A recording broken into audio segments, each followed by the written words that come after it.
सद्बुद्धि, सन्मार्ग और कार्य का संकल्प देना, अडिग रहे विश्वास तुम पर, ऐसा अंतः कर देना। मेरे हृदय में आने में तुम्हें कोई संकोच न हो। हे गुरुदेव, मुझे नज़रों से दूर कभी न होने देना। हे गुरुदेव, मुझे नज़रों से दूर कभी न होने देना। नमस्कार, गायत्री चिंतन धारा में आपका स्वागत है। मित्रों, सबकी ये शिकायत होती है कि क्या करे, कोई सुनता नहीं। दुनिया में सबसे ज्यादा जो चीज किसी को दी जाती है वो है सलाह। हर कोई सलाह देने के लिए तैयार है, खुद भुगतता रहे लेकिन दूसरे के लिए सलाह उसके पास होती है। और फिर सलाह से बनता है मूड, सलाह से बनती है मान्यता, सलाह से हम फिर धारणाएं भी बनाते हैं। रीति रिवाज, परंपराएं, ये सब लोकाचार, लोगों की सलाह, कही सुनी बातें, इसी से दुनिया चल रही है। विज्ञान की बात और सिद्धांत की बात व्यवहार में उतर जाए, ऐसा बहुत कम होता है। हमारे दिमाग में एक साथ बहुत से विचार आते हैं, हम एक साथ कई कई प्रोजेक्ट पर काम करते रहते हैं।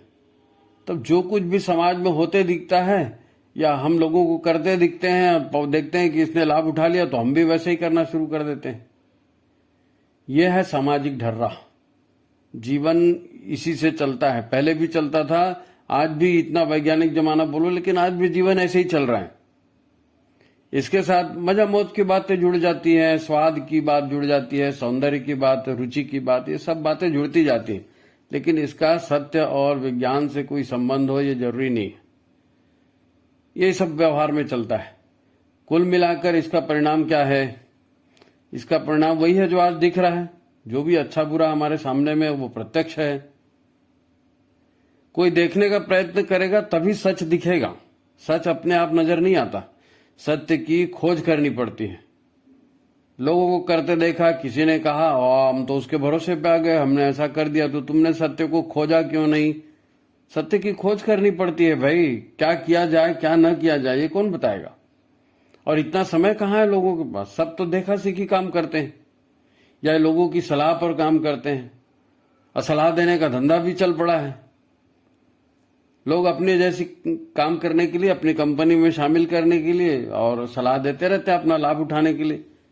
देखो, जो आदमी शराब पीता है, शराब का स्वाद तो कोई अच्छा नहीं होता ना, लेकिन लोग कहते हैं ले लो गम भूल जाएगा, ले लो गम भूल जाएगा। 2-4 बार बोले और वाकई किसी दिन मूड खराब रहा तो बंदा पी लिया। और 2-4 बार पी लिया तो धीरे धीरे शौक भी लग गया। फिर दिमाग को भी लगता है कि हाँ यार, ये पी लेने से अच्छा है, मूड फ्रेश हो जाता है, चालू कर देता है आदमी। शुरुआत में कड़वा लगता है वो ठीक है, लेकिन वो बार बार वही सलाह दी जाती है ना, पार्टी में थोड़ा बहुत ले लेना चाहिए, आजकल तो सब पीते हैं, ये मॉडर्न का है, ये फलाना है, ये बहुत सारी बातें। मुफ्त की सलाह देने वाले ढेर हैं।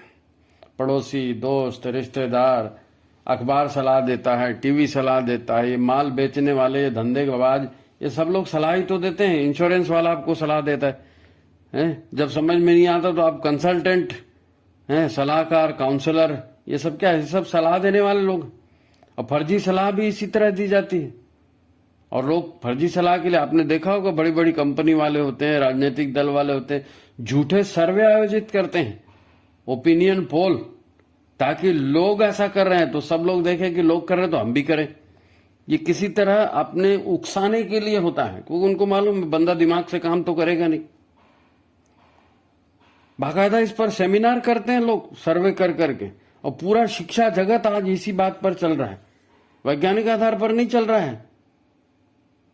सब मिलकर हमारे सामने एक ऐसा आभासी सत्य खड़ा कर देते हैं कि हमको लगने लगता है कि यही सच है, यही व्यवहारिक बात है, यही करना चाहिए, नहीं करेंगे तो पछताएंगे। इस तरह की मानसिकता बना दी जाती है हमारी, और फिर चलते रहती है जिंदगी, कभी खुशी कभी गम। मित्रों, ऐसा नहीं होता। हर गाड़ी में एक हेडलाइट होती है ना, जिसके प्रकाश में दूर तक देखा जा सकता है और एक्सीडेंट रोका जा सकता है। ऐसे ही अच्छा ड्राइवर वो होता है जिसे गाड़ी की पूरी जानकारी होती है, उसको चलाना कैसे है ये भी मालूम होता है ना। अब हम मनुष्य हैं तो हमको भी थोड़ा दूरंदेशी से देखना पड़ेगा। कुछ ज्ञान अर्जित करना पड़ेगा अपने बारे में, अपने शरीर के बारे में, अपने समाज के बारे में, अपने देश के बारे में। इसकी भी जानकारी हमको लेनी पड़ेगी, तब तो हम सही निर्णय कर सकेंगे ना।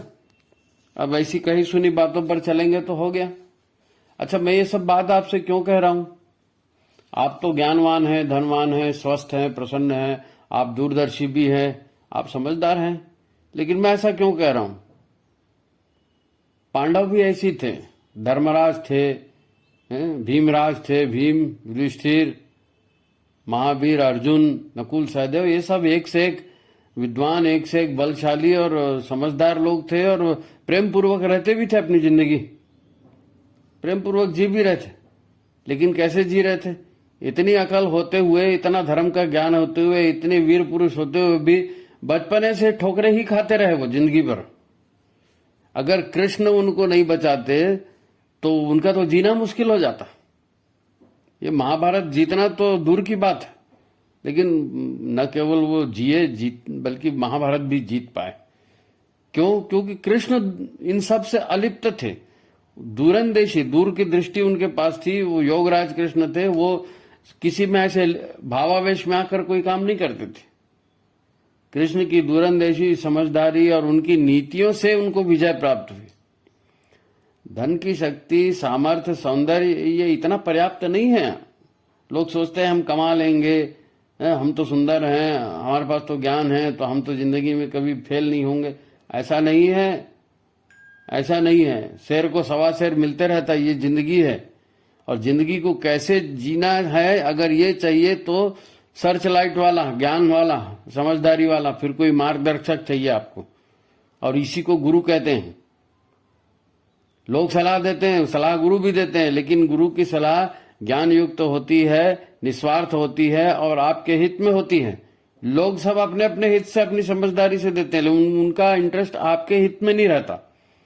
गुरु का इंटरेस्ट आपके हित में रहता है कि मेरा शिष्य अच्छा बन जाए, मेरा शिष्य समझदार बन जाए और अपने जीवन को सार्थक करे। इसलिए तो अज्ञानतिमिरान्धस्य ज्ञानांजन शलाकया चक्षुरुन्मीलितं येन तस्मै श्री गुरुवे नमः। अज्ञान के अंधकार को नष्ट करके ज्ञान की ज्योत जलाने वाला गुरु है। उसके पास वो जो है दिव्य चक्षु होते हैं, दिव्य समझ होती है, बेहतर नीतियां होती हैं, सफलता भी उसी से मिलती है ना। विजय भी गुरु के रहते, गुरु के मार्गदर्शन में विजय ही विजय, क्योंकि वो अनुभवी है, ज्ञानी है, और वो निस्वार्थ भाव से आपका हित चाहता है। माता पिता भी निस्वार्थ भाव से आपका हित चाहते हैं, माता पिता भी गुरु है, गुरु जो आपने दीक्षा ली वो भी गुरु है। तो गुरु है तो आपको बेफिक्र है, फिर आप उनके मार्गदर्शन पर चलेंगे तो। लेकिन समाज में कही सुनी बातों पर, समाज के अखबार टीवी की बातों पर चलेंगे तो क्या होगा? क्या होगा? जिसके जीवन में गुरु नहीं है उसको क्या कहते हैं मालूम? निगुरा। निगुरा मतलब जिसका कोई गुरु नहीं है। और हमारे यहाँ पूर्व से लेकर, प्राचीन काल से लेकर निगुरा शब्द जो है एक गाली की तरह उपयोग में आता है। निगुरा मतलब जिसने गुरु का वर्ण नहीं किया, है ना, जो गुरु की बात नहीं सुनता। सबसे दुर्भाग्यशाली वो है जिसने गुरु बना भी लिया लेकिन उसके बावजूद भी गुरु की बात नहीं सुनता, वो भी निगुरा ही है। और निगुरा इसीलिए गाली कही जाती है क्योंकि ये आदमी कभी सफल नहीं हो सकता, ये दूसरे के बहकावे में आएगा और वैसे ही चलेगा। आज के परिप्रेक्ष्य में इस बात को समझने की कोशिश करते हैं। आज शांति से स्वस्थ रह पाना कितना मुश्किल काम है। जीवन में शांति हो जाए, स्वास्थ्य आपका अच्छा हो जाए, ये पॉसिबल है क्या? हर तरफ तनाव, हर तरफ टेंशन, झगड़े, लड़ाई, किसी का चित्त शांत है ही नहीं। हर व्यक्ति मनोशारीरिक रोगों से ग्रस्त है। ऐसा व्यक्ति जो खुद ही प्रसन्न नहीं है, वो अपने घर वालों को, अपने साथ के परिजनों को कैसे प्रसन्न रखेगा, कैसे ठीक रख पाएगा? वो कहानी आपने सुनी है ना, एक बाप बेटे जाते रहते हैं गधे को लेकर के, है ना। तो दोनों जने पैदल चलते रहते थे, एक आदमी मिलता है, वो बोलता है अरे दोनों के दोनों पैदल जा रहे हैं और गधा भी तुम्हारे साथ में, कैसे बेवकूफ आदमी, एक तो बैठ जाओ कम से कम। अब बाप ने बेटे को बोल दिया चल बेटा तू बैठ जा। अब बेटा बैठ गया गधे पे, गधा चलने लगा। थोड़ी देर बाद दूसरा मिला, उसने कहा कैसा बेशरम आदमी, तेरा बाप बुजुर्ग हो के पैदल चल रहा है, तू गधे पे बैठा है। तो बच्चा उतर गया, उसने अपने बाप को बिठा दिया कि तुम बैठ जाओ, मैं चल रहा हूं पैदल। अब कुछ देर बाप चला तो बाप को भी लोगों ने यही कहा, कैसा बेवकूफ आदमी है, बच्चा तेरे साथ में वो पैदल जा रहा है, तू गधे पे जा रहा है। और नतीजा क्या होता है आपको मालूम है ना? वो बाप बेटे दोनों गधे से उतर जाते हैं और गधे के पैर में रस्सी बांध के डंडे में उसको फंसा के और उसको लेके जाते हैं लटका के गधे को। और वो छोटी सी नदी पड़ती है, नदी के ऊपर से जाने लगते हैं। वो गधा नदी का पानी पीने के लिए मुंडी इधर उधर छटपटाता है, और गधा जहां छटपटाता है तो बांस छूट जाता है और वो नदी में गिर जाता है, गधा भी और बाप भी और बेटा भी और सब। ऐसी हालत हमारी हो रही है। लोगों के कहे सुने पर ये खाया करो, वो पिया करो, ये कपड़े पहना करो, उस स्कूल में भर्ती हो जाओ, वो पार्टी अच्छी है, वो फलाना है, वो ठिकाना है। न जाने कितनी सलाह लोग देते हैं और न जाने क्या क्या करते रहते हैं। और अंत सबका कैसा होता है? अंत सबका कैसा होता है? पहले तो जवानी रहती है, हाथ पैर बहुत बढ़िया चल रहे हैं, जोश में है, देखेंगे क्या करेंगे। 25 से 50 साल तक तो जितनी मनमानी है सब करते हैं। और 50 से 80 साल तक की उम्र वाला, उसका क्या होता है? 2-4 साल पहले अस्पताल में भर्ती हो जाते हैं मरने के, उसके पहले तो अस्पताल आना जाना चालू रहता है। 50 के बाद तो डेफिनेटली बीमारियां लगी जाती है, शुगर, बीपी और ये और वो, और ये घुटने का दर्द और नहीं मालूम क्या क्या। और आखिरी के 2-3 साल तो बिल्कुल किसी के अस्पताल में मरते हैं। कोई अस्पताल की खटिया पे रहेगा, फिर घर की खटिया पे रहेगा, न कोई सेवा करने के लिए मिलता है। नर्स वर्स भी रखो तो कितना महंगा होता है आजकल, रखना भी मुश्किल है। और फिर यह स्थिति आ जाती है कि हे भगवान मेरे को उठा ले, तो भगवान भी नहीं उठाता। और घर वाले भी सोचते हैं हे भगवान कितनी तकलीफ है, एक बार इसको उठा ले, लेकिन कौन किसको उठाएगा? ये जीना मरना कोई अपने हाथ में है क्या? और सबके हाल यही हो रहा है। परिवार में एक बच्चा, 2 बच्चे होते ही नहीं है, और हो भी गए तो मनमानी से जिंदगी बिताते हैं, ईएमआई ले लेकर के, दुनिया भर करके। और न किसी, और जो अपना ही ठीक नहीं कर पाएगा तो देश और समाज की बात तो दूर की बात है। एक तो विज्ञान के नाम पर बेवकूफी हो रही है, और दूसरा रूढ़िवादी परंपरा के नाम पर बेवकूफी होती है। अरे कम से कम अपने शरीर को अच्छा कैसे रखा जाए, अपने मन को कैसे अच्छा रखा जाए, इतना तो मालूम होना चाहिए। और आज गुरु का महत्व, पहले चाहे हो ना हो, आज तो गुरु का सबसे ज्यादा महत्व आज ही है। आज ही सबसे ज्यादा महत्व है। भाई जिंदगी है, अच्छे से जीनी है इसको, है ना? तो कैसे जिएंगे? हमको पता कैसे चलेगा? अपने आप को मजबूत करना। अपने आप को मजबूत कैसे करेंगे? शरीर स्वस्थ रहेगा तब तो मन स्वस्थ रहेगा। स्वाध्याय करेंगे, व्यायाम करेंगे, विश्राम करेंगे, तो शरीर को जैसा बना है, प्रकृति ने जैसा बनाया है ऐसा बनाएंगे तब तो ना शरीर ठीक रहेगा, तब तो मन ठीक रहेगा, तब तो विचार ठीक रहेंगे, तब तो सत्कर्म करेंगे, तब तो जीवन में शांति आएगी। नहीं तो शांति कैसे आएगी? हाय हाय हाय हाय, जिंदगी भर की हाय है। गुरु के निर्देश गुरु भी बना लिए हैं। कपड़े पहन लेते हैं, पीले कपड़े पहन लिए, भगवे कपड़े पहन लिए, गुरु की माला हाथ में रख लिए और चंदन तिलक भी लगा लिए, लेकिन कर क्या रहे हो? करना, गुरु बनाना मतलब गुरु के मार्गदर्शन पर जीवन जीना। जीवन जीना वो एक मेंटेलिटी बन गई है। जिंदगी क्या है जी? अस्पताल से मरघट तक। अच्छा, अस्पताल से मरघट तक जिंदगी है, फिर ये डॉक्टर लोग क्या कर रहे हैं? फिर तुम क्या कर रहे हो? पैसा इसीलिए कमा रहे हो कि डॉक्टर को दें, कोतवाली को दें, पुलिस को दें, थाने को दें, बस इन्हीं को देने के लिए पैसे कमा रहे हो। हम क्या कर रहे हैं, हम क्यों कर रहे हैं, ये आज की जिंदगी में तो और भी ज्यादा महत्वपूर्ण है। क्योंकि अब तो कोई किसी का सुनने वाला नहीं, कोई किसी का देखने वाला नहीं। किसको पड़ी है जी? आप जीते रहो, मरते रहो। तो आज के समय में गुरु बनाना और गुरु के निर्देशों पर जीवन जीना, ये अति महत्वपूर्ण हो गया, अति महत्वपूर्ण हो गया। और दुर्भाग्यशाली तो वो है जिन्होंने गुरु बना लिया लेकिन उसके बावजूद भी गुरु के निर्देशों पर नहीं चलते। कम से कम उनसे तो कठोरता पूर्वक ये बात कही जाएगी कि अरे सौभाग्य से गुरु ने तुमको अपने साथ जोड़ लिया है, गुरु ने तुमको संदेश दिया है, तो ज्ञान चक्षु खुलने दो ना जरा, गुरु के साथ बैठो, जो गुरु कहता है वैसा करो।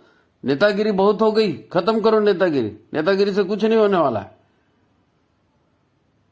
लोग बोलेंगे हे भगवान इसको उठा ले, तुम भी बोलोगे मेरे को उठा ले, फिर कोई उठाने कोई नहीं आएगा। और साक्षात नरक है वो।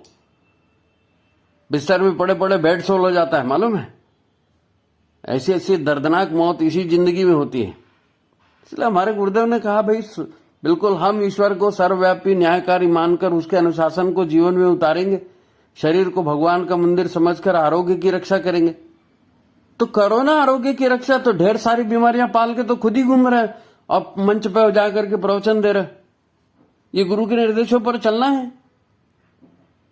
ऐसा तो नहीं होता कोई। भाई सीधी सीधी बात है, हम खुद प्रकृति का हिस्सा हैं। हम क्या खा रहे हैं, कैसे रह रहे हैं, कब सोते हैं, कब उठते हैं, इसमें प्रकृति के साथ तालमेल कहां पर है? प्रकृति के साथ तो कोई तालमेल है ही नहीं, कोई तालमेल नहीं है। मशीनों का भोजन, प्रोसेस्ड फूड, वेजिटेबल खाइए, फाइबर खाइए, जूस लीजिए, फलाहार रसाहार के बारे में सबने पढ़ा होगा, लेकिन कोई फलाहार रसाहार कोई करता ही नहीं, कोई नहीं करता। सबको नॉलेज, कैंसर भी उसमें ठीक हो सकता है, हाई बीपी ठीक हो सकता है, शुगर ठीक हो सकता है, आपको कोलेस्ट्रॉल कम हो सकता है, आपके घुटनों का दर्द है, आपकी सारी परेशानियां केवल फलाहार और रसाहार से ठीक हो जाएंगी, केवल फलाहार और रसाहार से। लेकिन मानने के लिए तैयार नहीं है। ऐसा करे, अरे वो स्वाद अच्छा नहीं लगता, वो टेस्ट अच्छा नहीं लगता, वो ऐसा नहीं करते, नहीं आज खाली खा लेते हैं, नहीं ये पार्टी में तो जाना पड़ेगा, पीना तो पड़ेगा, सब पड़ेगा, समाज के कहने पर चलेंगे। इसीलिए तो पहले भी ऐसे होता था, इसीलिए तो गुरु नानक बोल के गए ना, नानक दुखिया सब संसार, क्योंकि सब जो है विद्वता की बात ही नहीं करते, और जो विद्वता का भंडार है गुरु, उसके गुरु के निर्देश पर भी नहीं चलते, गुरु के निर्देश पर भी नहीं चलते। गुरु नानक हुए, उसके बाद 10 गुरुओं की पूरी परंपरा हुई, इतना इस्लामिक आक्रमणकारी आया, उन्होंने बलात् धर्म परिवर्तन कराया, सब कराया, लेकिन गुरु का रहे, इसलिए गुरु गोविंद सिंह बचे रहे, और इसीलिए सिख धर्म खड़ा हुआ, और इसीलिए हिंदू धर्म की रक्षा हुई। अगर सिख नहीं होते तो हिंदू धर्म की रक्षा कौन करता? गुरु के निर्देशों पर चले, उन्होंने अपना जीवन भले त्याग दिया, कष्टों में बिताया, लेकिन शिष्यों को बचा लिया, देव संस्कृति को बचा लिया, भारतीय संस्कृति को बचा लिया। तो अब हमारी पारी है, हम क्या कर रहे हैं? गुरुदेव के निर्देशों पर चलिए, निर्देशों पर चलिए, स्वयं भी सुखी रहिए, है ना। निगुरा मत बनिए, निगुरा बनेंगे तो भुगतेंगे। इससे अच्छा मार्गदर्शक कोई नहीं मिलता। गुरु ब्रह्मा गुरु विष्णु गुरुदेव महेश्वरा, गुरु साक्षात परब्रह्म, गुरु को साक्षात परब्रह्म कहा है, परब्रह्म। तो गुरु के निर्देशों पर चलिए। अगर दीक्षा नहीं ली है तो दीक्षा लीजिए, गुरु बनाइए और गुरु के निर्देशों पर चलिए। फिर आपकी ये जो इधर उधर पैसे खर्चे होते हैं, जो इधर उधर टाइम वेस्ट होता है, जो जिंदगी में टेंशन आता है, तनाव आता है, डिप्रेशन आता है, सोसाइटल टेंडेंसी बन जाती है, ये सब खत्म हो जाएगा, ये सब खत्म हो जाएगा। ये ऐसा चमत्कारिक शक्ति है गुरु के पास। आपका ये जन्म भी ठीक करेगा, आपका अगला जन्म भी ठीक करेगा। आप आइए, जुड़िए तो सही, आप गुरुदेव के आधार पर जुड़िए तो आप सुखी रहेंगे। अगर गुरु नहीं बनाएंगे, गुरु के निर्देशों पर नहीं चलेंगे तो भुगतेंगे। जिसको भी आपने गुरु बनाया है उसके निर्देशों को ध्यान से पढ़िए। वो निर्देश भाषण देने के लिए नहीं है, वो निर्देश अपने जीवन में उतारने के लिए है। कोई आपको जानता है नहीं जानता है, कोई पहचानता है नहीं पहचानता नहीं, आप गुरु को पहचानिए और गुरु की नजर में आइए। गुरु जिस दिन समझ जाएंगे कि ये मेरा सबसे अच्छा शिष्य है, तो गुरु की सारी शक्तियां भी आपको प्राप्त होंगी। और गुरु बना करके भी उसका अगर अनुसरण नहीं करेंगे तो भुगतेंगे, निगुरे ही भुगतेंगे। आज की बात यही समाप्त है। मित्रों, जिन लोगों ने चैनल को सब्सक्राइब नहीं किया है वो सब्सक्राइब जरूर करें, चैनल को शेयर करें, लाइक करें, और अपने क्षेत्र में आपको जो भी समस्याएं आती हैं, जो भी आप काम करते समय कठिनाई महसूस करते हैं, उसको जरूर हमें लिख करके भेजिए। कमेंट बॉक्स में कुछ न कुछ लिखा करिए आप, उसी के आधार पर नए वीडियो बनाने में भी सुविधा होती। ठीक है, सभी को नमस्कार, प्रणाम।